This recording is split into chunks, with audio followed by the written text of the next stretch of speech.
Welcome, Husker fans. Thank you for tuning into Big Red Radio. I am your host, Caleb Jennerat. Next to me, as always, is my co-host, Zach Jennerat. Today, we are previewing the Minnesota game this Thursday, and we are including picks, predictions, analysis, and more. But first, I want to remind you, subscribe to the channel, leave a like, hit the bell so you never miss an episode. We will be going at least once a week, previewing next game and also doing an analysis of previous game. Social shout out, Twitter, Instagram, TikTok, posting all over there, and Facebook, all linked in the description. Zach, you got anything before we just jump right in? No, not quite yet. I think we're gonna get off pretty quick with anything that I have, so we'll just get Yeah. right in. Before we do start, want to mention thank you to the No Block No Rock podcast for throwing a great podcast awards. We haven't done an episode since then. I think it was a couple weekends ago, but it was hmm great. Fun to make the trip to Nebraska and build some connections over there, and hopefully we get to see some more of them going forward. Let's just get started.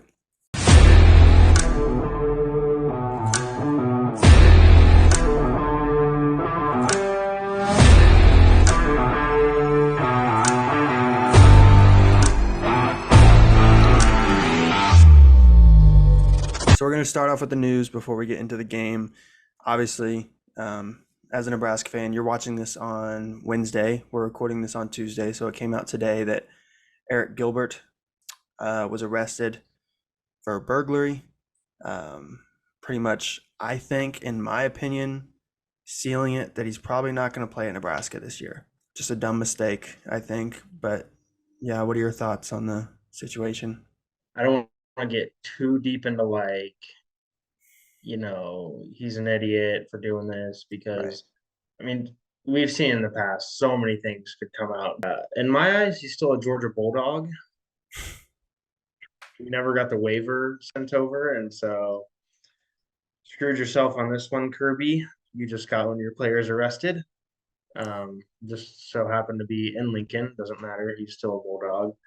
Yeah, so that's But pretty no, much definitely dumb not much. mistake. But hey, we got small town Iowa boy Fedoni.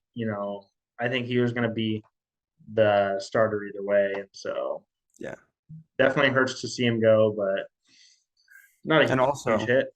came out, this is another part of news that kind of relates to this, came out that Bonner could play kind of a hybrid fullback tight end role. So um, gonna have some more depth there as well. But the other big news was we have a kicker. Tristan Alvano was named the starter. I think that's huge. I mean, the dude's got a cannon for a leg. It's good to have a freshman in there that we can rely on, especially from Nebraska, from Omaha. We saw what he can do in Memorial Stadium already, so pretty excited about him going forward. I feel like the reason he was named starter on that is because him and Bleak Road are probably decently similar abilities at the college level currently, but you can either take a guy that's a junior or develop a guy from freshman on.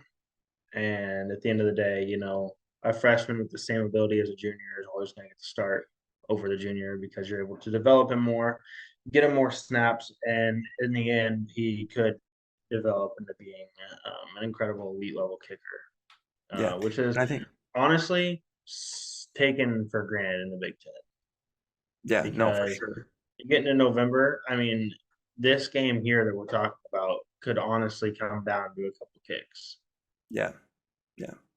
And I think what it came down to was Alvano probably had the bigger leg. Bleak Road is maybe a little bit more accurate, but you want to be able Mm-hmm. to make a 50-yard field goal when you get the chance. Right. Because, like Zach said, points are at a premium in the Big Ten. So if you can hit a 50-yard field goal in this league, you're gonna be at an advantage. So we're gonna get right into it. We have a lot of different segments to get to. The first one is one I'm excited for, is why Nebraska will win this game against Minnesota. So finally, Nebraska's not playing in week 0, but we do get the first week 1 game.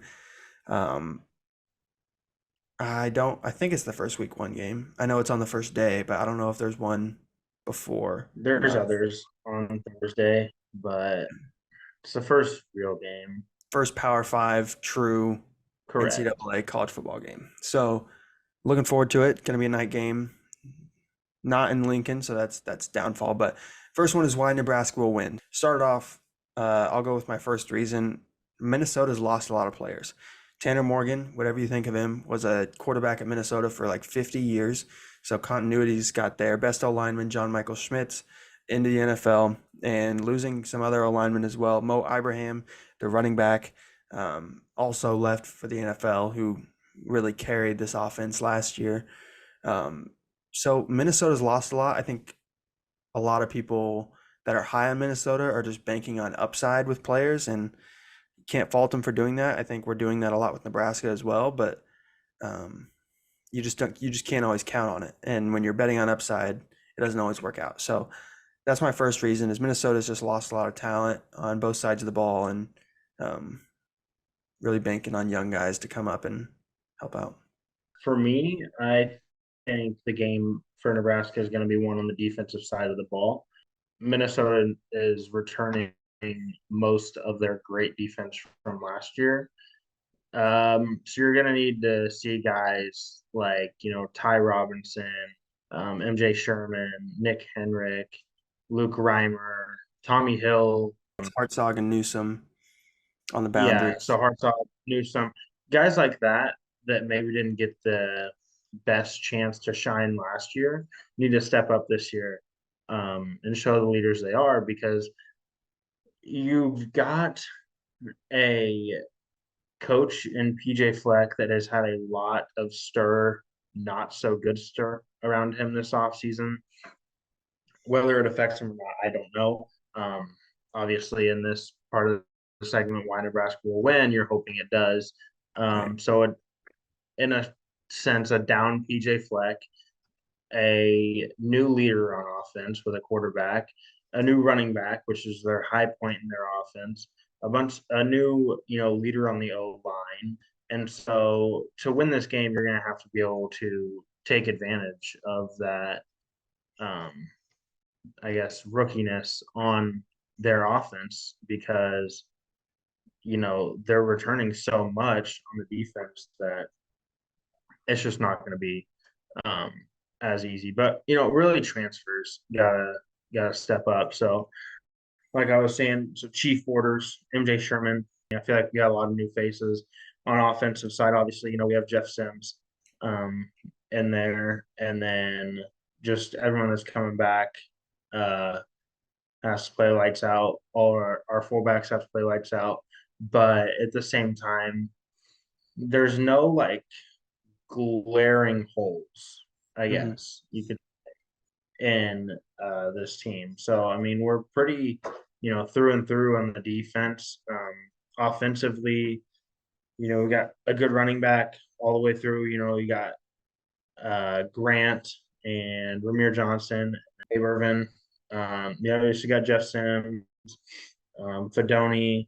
I actually had one more thing in why Nebraska will win, and I don't know if this is like a bold take or not, but in my opinion, I think Matt Rhule is a better coach than PJ Fleck. Minnesota's kind of For sure. outcoached Nebraska for a while with Scott Frost, even last year, um, Mickey Joseph. So Matt Rhule, and this isn't to knock PJ Fleck at all. PJ Fleck's a good college football coach, but Matt Rhule is a proven great college football coach, and PJ Fleck kind of looks like he has a ceiling to this program, and it looks like they've kind of reached that over the past few years. And I think Matt Rhule's ceiling is much higher. He's won conference championships. He's turned programs into 10-win programs. So I think PJ Fleck's best year is when he almost makes a conference championship, or maybe he sneaks in there one year. But yeah, Right. it's just tough. And I think Matt Rhule won't get out coached, and in some cases may even out coach PJ Fleck. So looking forward to that. But yeah, getting into why Nebraska will lose, it's kind of the same thing I said about Minnesota, is continuity issues. So Nebraska has a new head coach, new QB, new players everywhere. You mentioned the transfers. A lot of transfers are starting, a new staff. So Minnesota's been working with the staff over a lot of time. Same leader. Their quarterback is a new starter, but he's been there for a couple years at this point. They have returning talent with Chris Ottman Bell at receiver, and Sean Tyler is a transfer from Western Michigan who's experienced. So that in that sense, I think Nebraska definitely has more talent but maybe the continuity of Minnesota being together that long and BJ Fleck building that program, building that culture gives them the edge in this one. And I think that's really the biggest reason why Minnesota's favored. But we'll get into that after you talk about why Nebraska may lose. Yeah. The only reason I can see here is that this offense is just going to stumble against this defense, this Minnesota defense. I mean, Minnesota is returning, I believe, 75 plus percent of their defense. They were ranked number 8 last year in the country in defense and sixth in points scored on defense. And so sure, when we run the ball and you have Jeff Sims and Gabe Irvin, Ramir Johnson, Anthony Grant, Kieran Bonner, um, will be great, right? But what happens when you throw the ball, right? And I'm not saying our receiving core is bad at all, but it's guys that have not played a single game together. So Jeff Sims has never played with IGC, who's never Mm, played with Alex Bullock, who's never played with Billy Kemp, who's never played with Thomas Fedon. And then you look at the O line, like Turner Cochran, obviously would love to see that guy succeed. Feel like he's got the short end of the stick here. Ethan Piper, really good guard. Ben Scott, really good center, right guard, and right tackle, New Orleans, and then Bryce Benhart. But these are also the same guys that last year just I mean it's literally the same line yeah, that last year just struggled and struggled. And so I mean if you want to look for reasons we're not going to win, when we throw the ball, it's guys that on have never in a live game caught and thrown balls to each other, and we are bringing back the same struggling offensive line. right. I feel like when we run the ball, there it's going to be pretty good. And it's a toss up whether or not we're going to be able to throw the ball. We obviously have great players. Jeff Sims is good, really good. Billy Kemp is really good. I've heard Alex Bullock is top notch, and obviously Yeah, IGC was top notch when he was here. Thomas Ferroni is said to be one of the best tight ends in the Big Ten, if not one of the top ones in the country. But none of potential. these guys Yeah. are none of these guys are proven. And so Getting into the betting lines. After everything we've said, Minnesota is favored by 7 points. Total points line right now is at 43.5 as we're recording this video. And Nebraska money line currently sits at plus 215 odds. So I guess we can just get in our predictions. well, first off, I think the under on the points scored. Um, wait, what is it? 40 what? 43.5 Okay, total. so definitely close. Hmm. Um, but I do think this will be a low scoring game. Yeah. And I mean, I well, think you're looking at actually, I know exactly what the score prediction is, right. which Let's is just get in our under. prediction. Let's But just get in our predictions and then okay, we can go after what, based on those predictions, what we would bet. So my prediction, bold, I guess. Nebraska wins 28-13, 15-point win. I don't think Minnesota's that good. I think they have a new QB who, for some reason, people are super high on. He's just not that good. They're losing their best player overall in their running back. I mean, if you, depending on what you think of their O line last year, but they're losing them too. So they're losing their two best players. Nebraska has more talent on paper, and I think we finally have the coaching staff that can put it all together. It won't be perfect by any means. I don't think it needs to be. I think Minnesota is a 5-7 team this year. I don't think they make a bowl game. I think this is one of their down years. So yeah, if I was betting, I would easily take Nebraska +7 and the under. Because even in like my best case scenario, I think is Nebraska scores 28 points, which I do think they do. But even then, if Minnesota, my prediction, they score, I think 41. So that'd be 2 points under what the line is right now. Um, but if you're confident like me, take Nebraska's money line and make a little bit more money. so pretty crazy. Mine is 26-14 Nebraska win Mhm. here. So I think we start super hot, like super hot. I think first drive looks like butter, just like it did against Northwestern last year. I think Nebraska's really, really good at doing that, starting off really hot. We saw it against Oklahoma. We saw it against Northwestern. We saw it against what's another really good team we played last year. Um, Against Illinois, Nebraska looked really good Illinois. at the start before Casey got hurt. Against Minnesota last year, Yeah. like we always start really hot. So I think first drive we start really hot, right? And Mm-hmm. then on defense we probably start really hot. The problem we saw in the previous years as that when we got starting really hot, instead of dumping the lead, right, and just dumping it on, we got conservative. We let people get back in the game, and then we lost close Yeah. games in the end. Yeah. Matt Rhule is going to put it on, and he Yeah. knows how to do so without risking it, right? When you have Jeff Right. Sims and Gabe Ervin and Ramir Johnson and Anthony Grant and Bonner in the backfield, I mean, if it's the fourth quarter and you're up, say we're up 20 or 19-14, and it's the fourth quarter, I mean, you can burn 4 or 5 minutes Yeah. Especially with and the new rule that the and first put one in down, the end zone. especially now Right. that And clock you doesn't can stop after the first down. exactly. And you can, put one in the end zone as well. Yeah. Um, and so 26-14, I feel like Alvano makes, a couple chip shot field goals. Nothing, I don't think, we're making any 50-yarders or anything quite yet.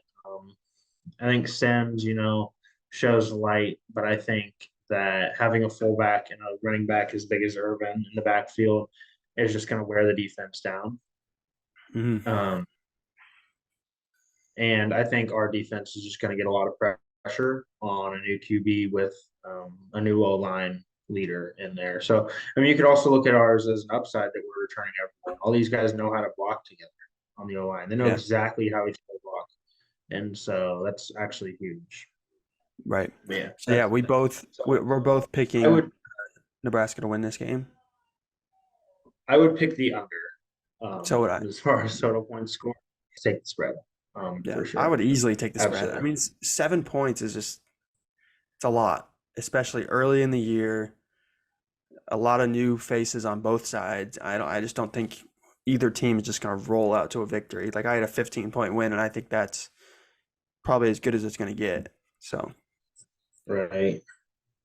now getting into the complete schedule. We never did our complete schedule breakdown, so we're going to do it quickly here.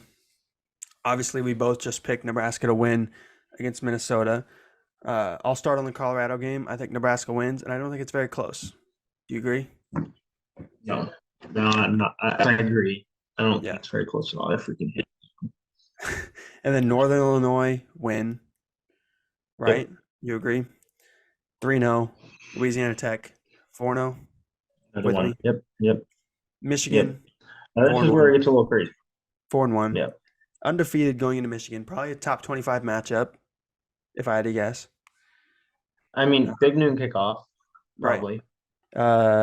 Nebraska, Illinois, tough one. I think it's in Champaign, I want to say. Yeah, at Illinois. So that's a tough one. But I do think Nebraska wins that game. Do you? Yes. Against Illinois, yes. 5-1. And these could definitely change. I mean, these are predicting games that we don't even know yet, like what the team's going to look like. Correct. So we're going to do a preview for every one of these games, and they could all change. Northwestern win. Northwestern might be the worst team in college football this year. Northwestern. So we got, Yeah, what is that, 6-1? Purdue, also not super high on Purdue. I think it'll be close.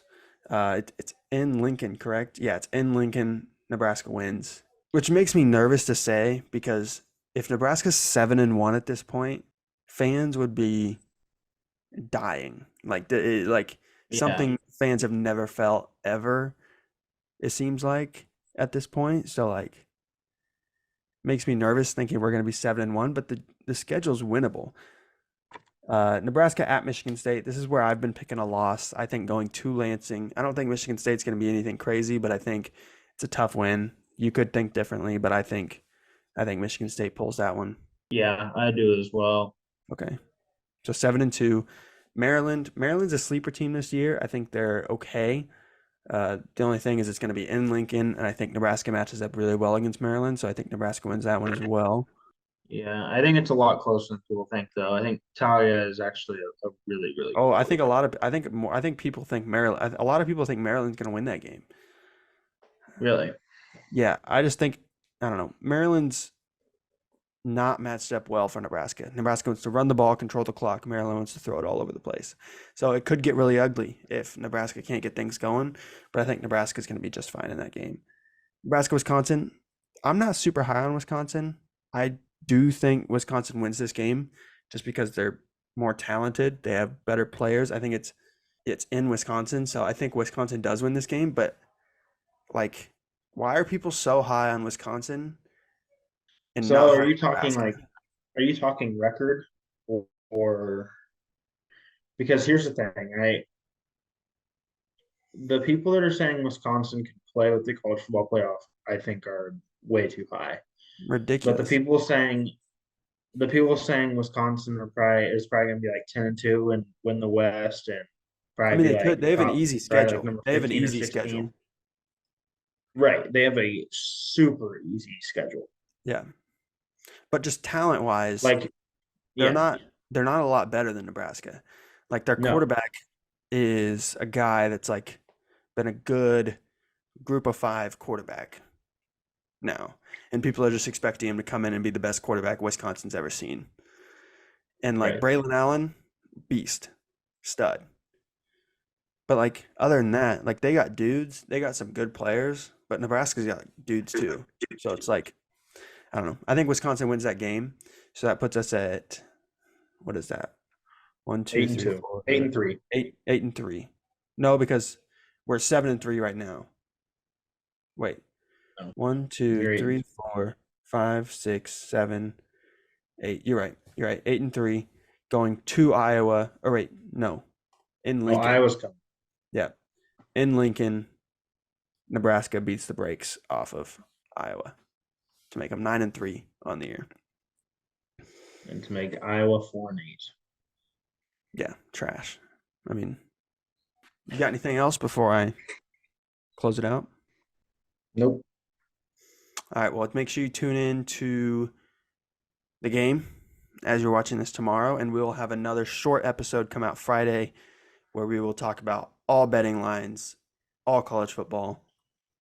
Looking forward to that. Looking forward to get you guys some all of college football content as well. But make sure you like, subscribe, hit the bell so you don't miss an episode. Make sure you follow all the socials in the description for more content. But without further ado, go Big Red.